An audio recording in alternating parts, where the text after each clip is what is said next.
Hey, Corey, just going through the first few months here of your time on this job here, obviously you want to develop the guys in your room, but also just looking forward a little bit. How, important is it to maybe identify, who that next quarterback you guys want to recruit is, and how difficult has it been with the recruiting dead period and being able to evaluate such an important position for your team?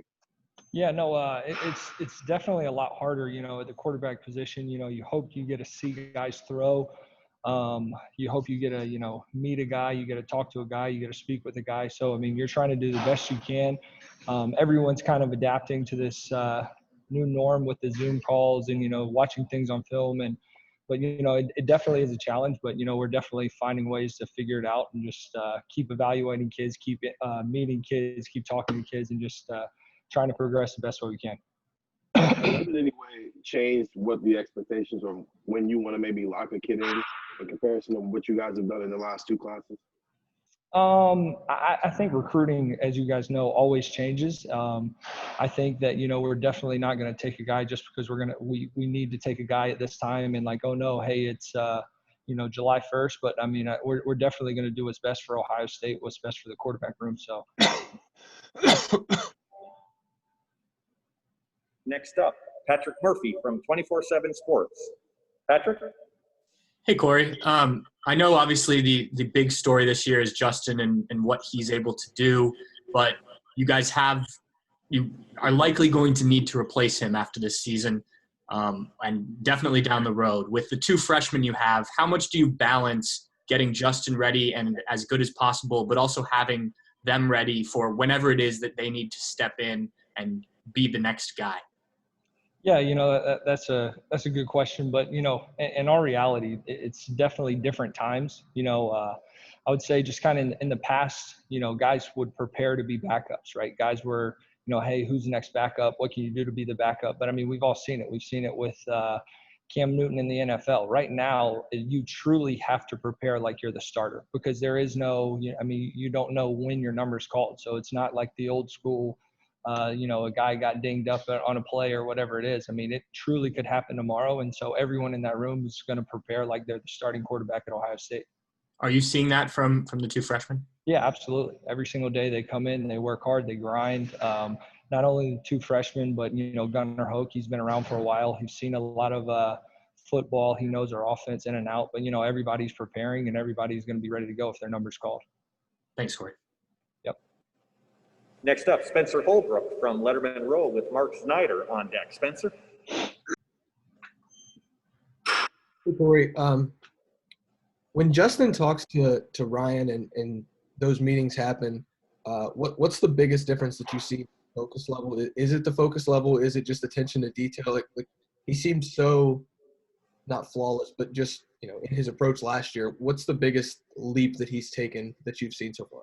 Yeah, no, I mean, I can keep saying it, but it's definitely interesting times, right? We had a little bit more time than we've had in the past, just being able to meet and being able to talk. But I mean, you're right. Like the guy is polished. And the thing about Justin is he wants to be great. He wants to be the best. He's not going to leave any stone unturned. He wants to know why we're doing this, what's the read. And he's truly going to be prepared versus, just knowing our offense, but he wants to know what everybody else is doing, what our offensive line is doing on run plays, what the opposing defenses are going to do. So, I mean, he's definitely, he's all in. He's ready to go. And I mean, his preparation levels, it's through the roof right now.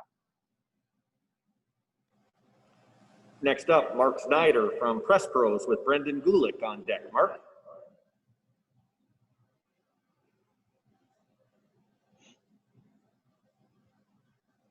All right, we're going to move on to Brendan Gulick with Buckeyes Now on SI and Dave Biddle on deck. Brendan? Hey, Corey, thanks for taking some time with us. Yeah, absolutely. I want to ask you a little bit about Justin's maybe the amount of time that he's put in from the concept that everybody hears, hey, 10,000 hours is how you perfect your craft.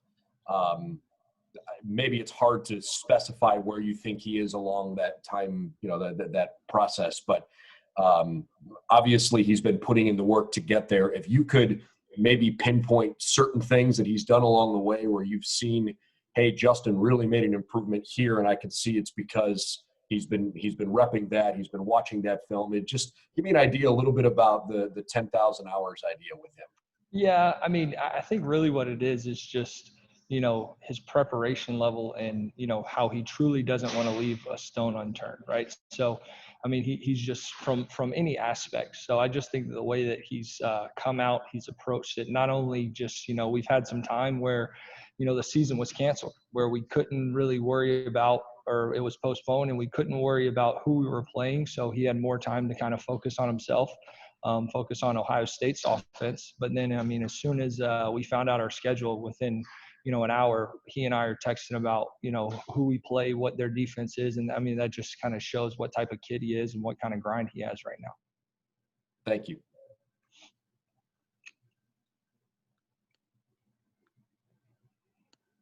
Sorry about that, guys. Next up, Dave Biddle, 24/7 Sports with Bill Rabinowitz on deck. Dave? Hey, Corey, another question about the freshman quarterbacks. How are CJ and Jack Miller coming along, and is one of them a little bit ahead of the other right now? No, I mean, they're both doing really well. They both have good days. They both have bad days. But, I mean, those guys are grinders. They're both extremely talented. They're both, they're really diving in, want to know the offense. And in all reality, they have a great, guy to look up to, right, in Justin Fields. So they know, hey, look, if you're not preparing as hard as this guy, then can you truly be where he is in the future? So, I mean, Justin's a great example, and those guys are trying to do everything that he does. Presuming Justin's the starter, massive assumption on my part. You guys had a game tomorrow. Who would be your number 2 quarterback?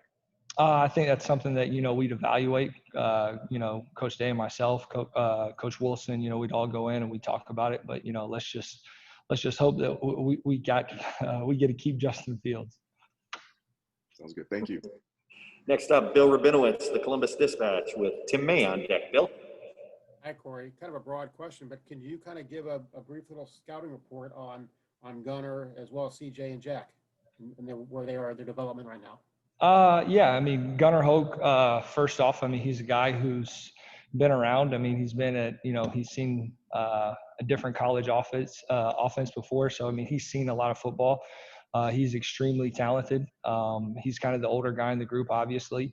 And then, Jack and CJ, I mean, they're literally just, floor to the pedal to the metal, just trying to learn everything they can, try to soak it in. And just, they're both doing an unbelievable job. All three of those guys are just doing a great job, and they're really grinding. And like I said earlier, everyone has to prepare like you're the starter.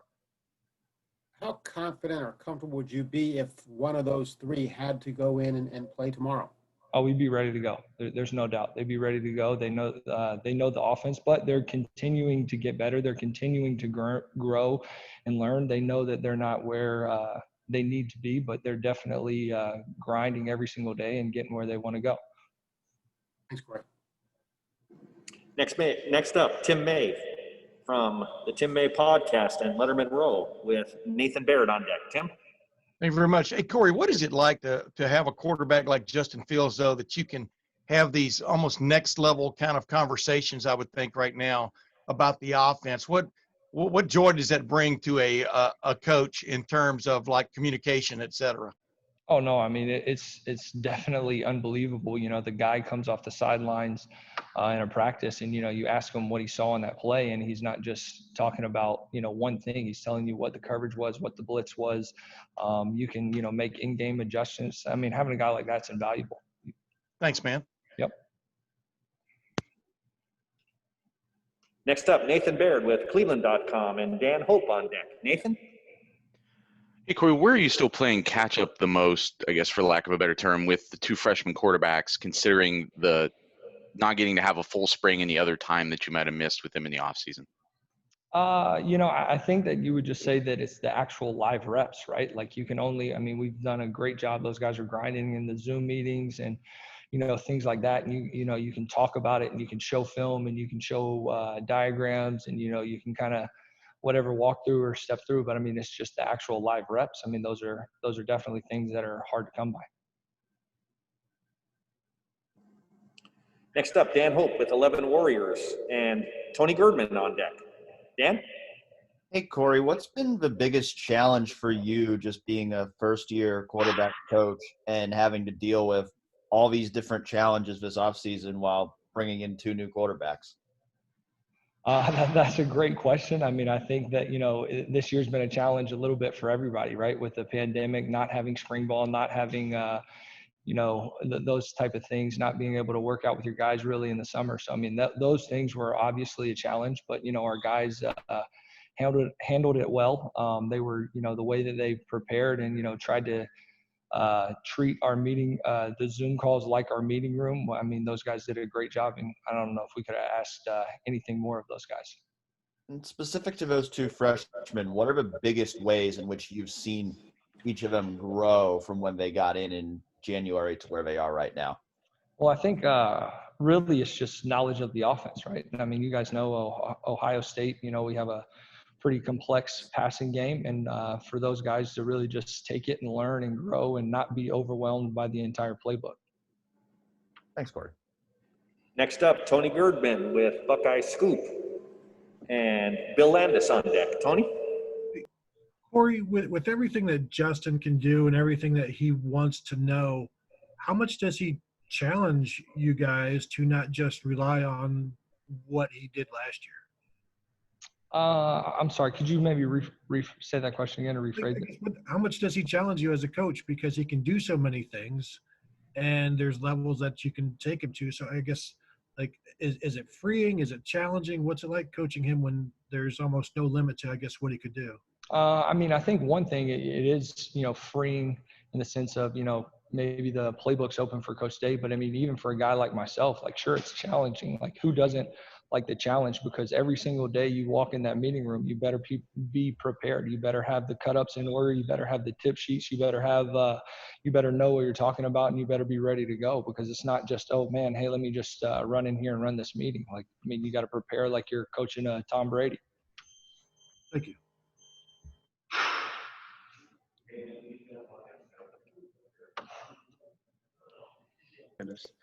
Next up, Bill Landis from The Athletic. Bill? Hey, Corey. Jack Miller dealt with some injuries in high school, as you know, and he didn't play a ton, or at least he didn't play his full seasons his last couple of years in high school. So I'm just wondering, was he behind at all when he got here, and maybe how has he come along now that you've been in camp, you've got pads on? Did he have to shake any rust off or anything like that?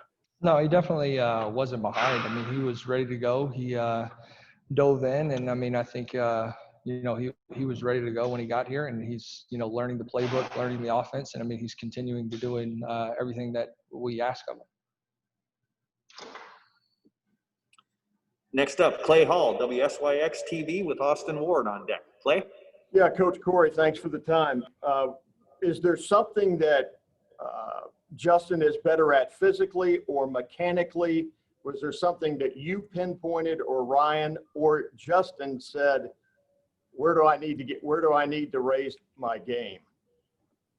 I think that's really just, who Justin is in itself. He's never going to look at his game and say, okay, hey, I'm good there, I'm not good there. I think that, just as his game in a whole, he wanted to dive in, he wanted to get better, and he wanted to continue to grow in all aspects of the game. So everything. I mean, there wasn't one thing, footwork, release.